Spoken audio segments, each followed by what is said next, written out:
Finding out new studies show more Americans support civil rights for the LGBTQ community than ever before.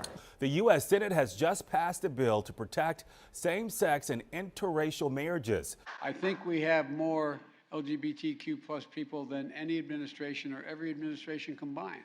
A statement from the LDS Church expressed support for both protecting religious freedom and respecting LGBTQ rights under the law. U.S. men's national soccer team's heading to the World Cup next week in Qatar. Instead of wearing a red, white, and blue shield, the team is changing it to show a rainbow pattern to make a statement supporting gay pride. Breaking news right now on Denver 7. A Saturday night out turned tragic in Colorado Springs. At least 5 people are now dead. 18 people are now hurt after a shooting at an LGBTQ nightclub.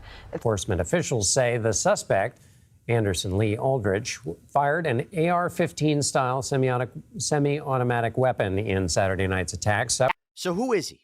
What's his backstory? Why would he have done this? Today, we learned just how quickly everything happened last night. It was just over 5 minutes. I was on the dance floor. I heard 4 to 5 shots ring out. The backstory of the alleged Club Q shooter is getting complex as his father shares a lot in a revealing interview. But there is, without question, a rise in anti-LGBTQ plus hate across this country. We are learning the names of the victims killed in a Colorado Springs gay bar over the weekend. Police have identified them as Kelly Loving, Daniel Aston, Derek Rump, Ashley Paul, and Raymond Green Vance. This place was a home for a lot of people. A home where everyone was welcome. The love, the laughs. These are people that have loved ones, parents, maybe brothers or sisters, or maybe even kids of their own, and their lives end in a blink of an eye.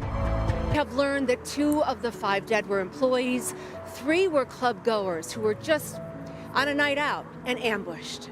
Raymond Green Vance's family says he had just landed a new job. They say he was a kind, selfless young adult with his entire life ahead of him. Ashley Paul is also among the victims. Her husband, Kurt, passed along this message. We're absolutely devastated by the loss of Ashley.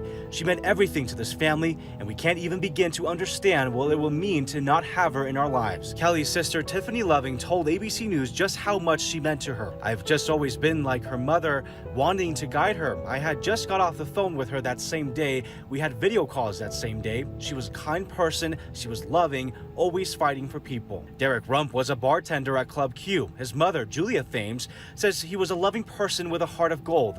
He was living his dream, and he would have wanted everyone to do the same. Daniel Aston worked with Derek and also performed at the club. His mother, Sabrina, is still processing that he's gone. You know, he was such a, he lit up a room. You know, these young people, and when not all of them were young, they don't hurt anybody. They're just normal folk. You know, most of them have day jobs, and it's. I just don't understand why it would hurt anybody. It doesn't hurt anybody. I think it brings us together tighter if something like this does happen, and it just makes it well known. We're here, we're going to stay. We hope to learn more about exactly who these 5 people were, but only when their families are ready to share their story.